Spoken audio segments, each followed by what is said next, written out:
1장 35절에서 42절을 보도록 하겠습니다. 세례 요한의 두 제자.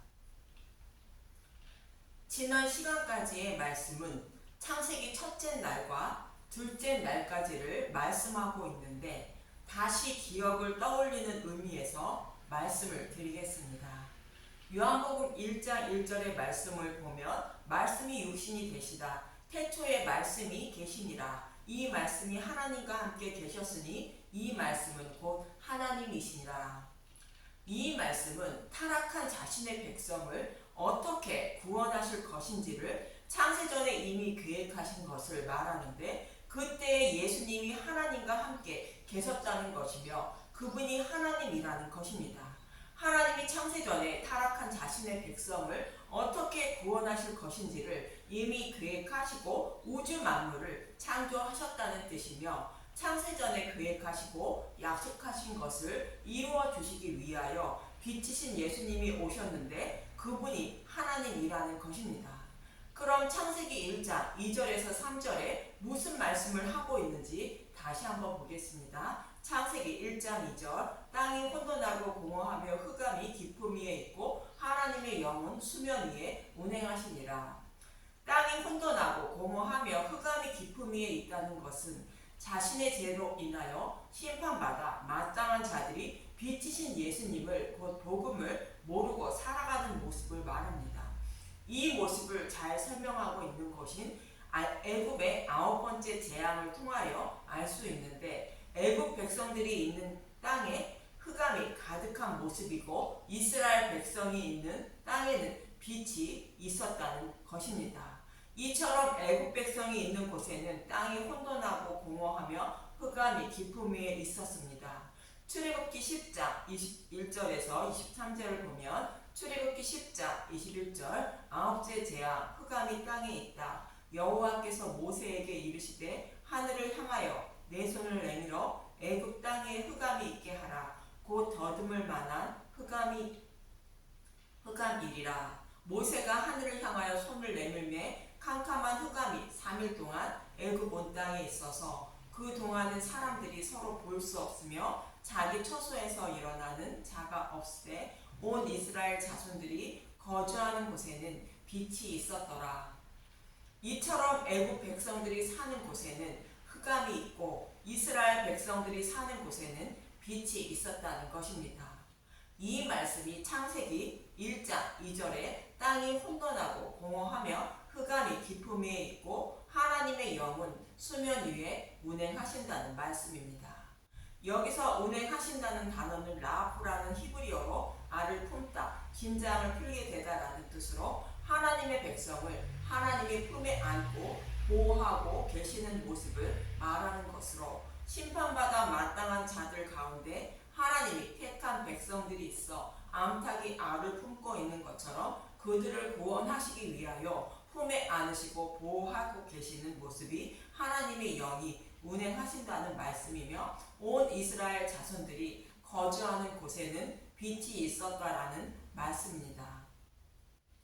그리고 이들을 구원하시기 위하여 빛이신 예수님을 이 땅에 보내주신 것입니다. 이 말씀이 요한복음 1장 5절에 빛이 어둠에 빛이 되리라는 말씀입니다. 요한복음 1장 5절 빛이 어둠에 빛이 돼 어둠이 깨닫지 못하더라. 창세전에 택하신 저와 여러분을 구원하시기 위하여 창세전에 계획하시고 약속하신 말씀대로 빛이신 예수님을 보내주신 모습을 말하는데 이 말씀은 창세기 1장 3절의 말씀입니다. 창세기 1장 3절 하나님이 이르시되 빛이 있으라 하시니 빛이 있었고 빛이신 예수님이 육신의 몸을 입고 오셔서 자신의 백성의 죄를 대속하시기 위하여 십자가에서 죽으시는 모습을 말합니다. 그래서 세례 요한은 예수님을 보고 세상 죄를 지고 가는 하나님의 어린 양이라고 외치고 있는 것입니다. 어린 양은 유월절 양의 죽음을 떠올리게 하는 말씀으로 유월절 양의 죽음으로 바로의 노예에 있던 이스라엘 백성들이 노예에서 해방되어 하나님 백성이 된 것처럼 죄를 사함받지 못해 사탄의 노예로 살아가는 저와 여러분을 예수님이 십자가 대속 제물이 되어 죄를 대속해 주심으로 사탄의 노예에서 해방시켜 하나님 백성으로 삼아 주시기 위하여 하나님이 보내신 유월절 양이라는 뜻입니다. 이 말씀이 창세기 첫째 날의 의미입니다. 이렇게 예수님이 십자가에서 대속 제물이 되어 죽으심으로 율법 속에 감추어졌던 복음이 밝히 드러나게 되는 것입니다. 율법 속에는 타락한 자신의 백성을 구원하시기 위하여 창세전에 계획하시고 약속하신 말씀대로 메시아가 오셔서 대속 제물이 되어 죽으심으로 모든 죄를 사함받게 하시고 자신의 백성을 구원하실 것을 모형과 그림자로 설명하고 있었습니다. 이처럼 구약에서는 율법과 복음이 혼합되어 있었기 때문에 율법이 무엇이며 복음이 무엇인지 구별하지 못하는 상태가 십자가 사건 전의 모습인 것입니다. 그런데 약속의 말씀대로 예수님이 십자가에서 죽으심으로 율법과 복음이 구별이 되어 율법의 행위가 아닌 복음을 믿는 믿음으로 구원받게 된다는 것을 알게 된 것입니다. 이 모습을 창세기 1장 6절에서 7절은 이렇게 말씀하고 있습니다. 창세기 1장 6절 하나님이 이르시되 물 가운데 궁창이 있어 물과 물로 나뉘라 하시고 하나님이 궁창을 만드사 궁창 아래의 물과 궁창 위의 물로 나누게 하시니 그대로 되니라. 여기서 궁창 아래의 물은 하나님의 말씀을 사람의 소견으로 해석한 다른 복음을 곧 율법을 말하는 것으로 유대인들이 율법을 온전히 지켜 의롭다 여김을 받으려는 모습과 동일한 것으로 하나님께 잘 보여 구원을 받으려는 것을 말하고 궁창 위의 물은 예수님이 십자가에서 죽으시고 부활하여 밝히 드러내신 복음을 말하는데 우리의 의로운 행위로 구원받는 것이 아니라 십자가 복음을 믿는 믿음으로 구원을 받는 것을 말합니다. 이처럼 예수님이 십자가에서 죽으시기 전에는 율법과 복음이 혼합되어 있었지만 십자가 사건을 통하여 율법과 복음을 확실하게 나누어 놓은 것을 말하는 것이 궁창 아래의 물과 궁창 위의 물로 나누게 하셨다는 말씀입니다.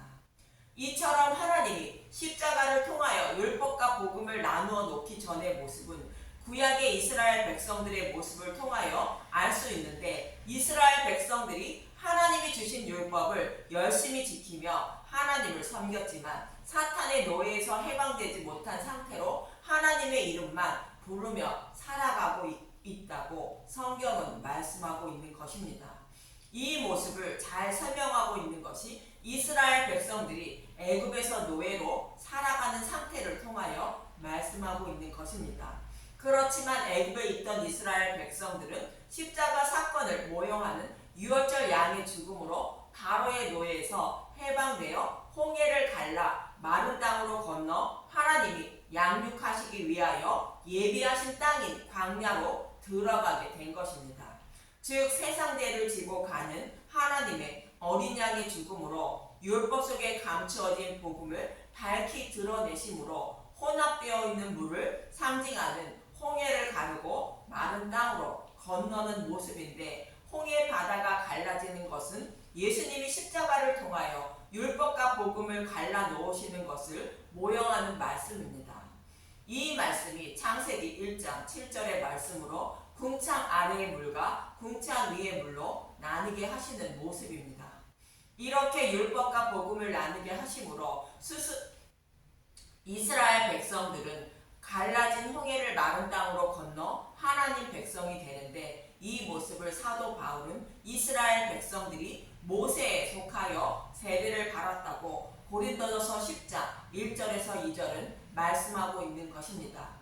고린도전서 10장 1절 우상 숭배하는 일을 피하라. 형제들아 나는 너희가 알지 못하기를 원하지 아니하노니 우리 조상들이 다 구름 아래에 있고 바다 가운데로 지나며 모세에게 속하여 다 구름과 바다에서 세례를 받고 이 말씀처럼 율법과 복음을 나누게 하시고 사탄의 노예로 살아가는 저와 여러분을 영적 출애굽시켜 홍해를 가르고 건너게 하실 모세와 같은 선지자가 오셨다고 세례 요한은 물로 세례를 베풀고 있는 것입니다. 이 말씀이 창세기 둘째 날의 모습으로 창세기 1장 7절의 말씀인 것입니다.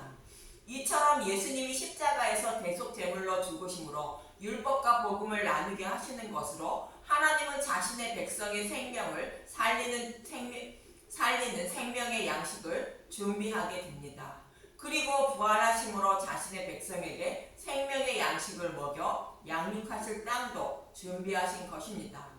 이 말씀을 창세기 셋째 날에 말씀하고 있는데 창세기 1장 9절에서 12절을 보면 창세기 1장 9절 하나님이 이르시되 천하의 물이 한 곳으로 모이고 묻이 드러나라 하시니 그대로 되니라. 물속에 잠겨있던 땅이 물 밖으로 드러나는 모습을 말하는데 이 모습은 이스라엘 백성들이 홍해를 건너 들어간 광야를 상징하는 말씀으로 하나님이 자신의 백성을 양육하실 땅을 준비한 것을 말합니다. 즉 복음이 선포되는 교회를 말하고 있습니다. 이 말씀은 요한계시록 12장 5절에서 6절에 잘 말씀하고 있는데 계시록 12장 5절 여자가 아들을 낳으니 이는 장차 철장으로 만국을 다스릴 남자라. 그 아이를 하나님 앞과 그 보좌 앞으로 올려가더라. 그 여자가 광야로 도망하매 거기서 1260일 동안 그를 양육하기 위하여 하나님께서 예비하신 곳이 있더라. 이 말씀은 예수님이 죽으시고 3일 만에 부활 승천하셔서 하나님 우편에 앉으신 모습을 말하며 하나님이 자신의 백성을 양육하시기 위하여 예비하신 곳으로 예수님을 낳는 여자를 도망하게 했다는 것입니다. 이 모습이 유월절 어린 양의 죽음으로 이스라엘 백성을 출애굽시켜 홍해를 건너게 하시고 광야로 인도하시는 모습입니다. 이처럼 자신의 백성을 양육하시기 위하여 예비하시는 모습이 창세기 1장 9절의 말씀이며 땅과 백성들이 있다면 이들에게 먹일 생명의 양식이 필요하게 되는데 하나님이 생명의 양식을 준비하셨다고 창세기 1장 11절에서 12절은 말씀하십니다.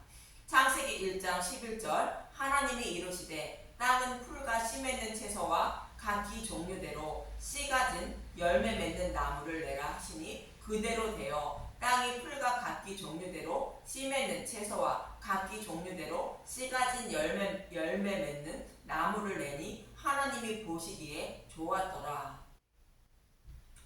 여기서 풀은 단단한 음식을 먹지 못하고 젖이나 먹는 어린 아이들이 먹는 율법을 말하고 있고 씨 맺는 채소와 각기 종류대로 씨 가진 열매 맺는 장성한 자들이 먹는 단단한 음식인 복음을 말합니다.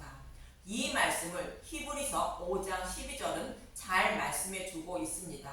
히브리서 5장 12절 때가 오래되었으므로 너희가 마땅히 선생이 되었을 터인데 너희가 다시 하나님의 말씀의 초보에 대하여 누구에게서 가르침을 받아야 할 처지이니 단단한 음식은 못 먹고 젖이나 먹어야 할 자가 되었도다.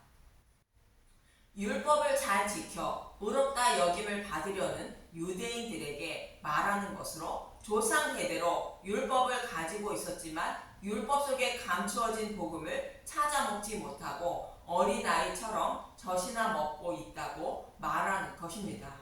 이처럼 하나님은 자신의 백성을 양육하실 생명의 양식을 준비하신 것으로 창세기 셋째 날에 자신의 백성을 양육하실 땅과 생명의 양식을 준비하신 것이며 이렇게 준비하신 것으로 자신의 백성을 부르시고 복음의 잔치를 베풀어 주실 것을 말씀하고 있는 것이 요한복음 2장의 가나 혼례입니다.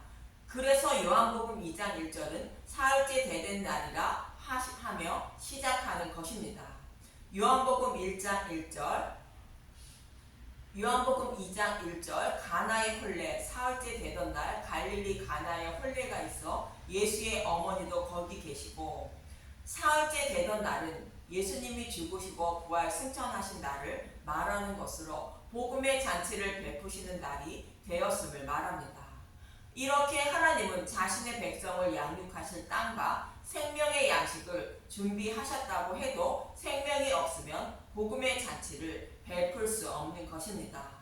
그래서 하나님은 생명의 양식을 먹일 백성을 부르는 임무를 가진 종들을 본문에서 부르시게 되는 것입니다. 그럼 본문 32절부터 보겠습니다. 요한복음 1장 35절 요한의 두 제자 또 이튿날 요한이 자기 제자 중 두 사람과 함께 섰다가 또 이튿날이라는 것은 복음의 잔치를 준비하는 날을 말하는 것으로 복음의 잔치에 참여할 자들을 부르는 임무를 가진 종들을 부르는 장면입니다. 이 말씀을 누가복음 16장 16절은 이렇게 말합니다.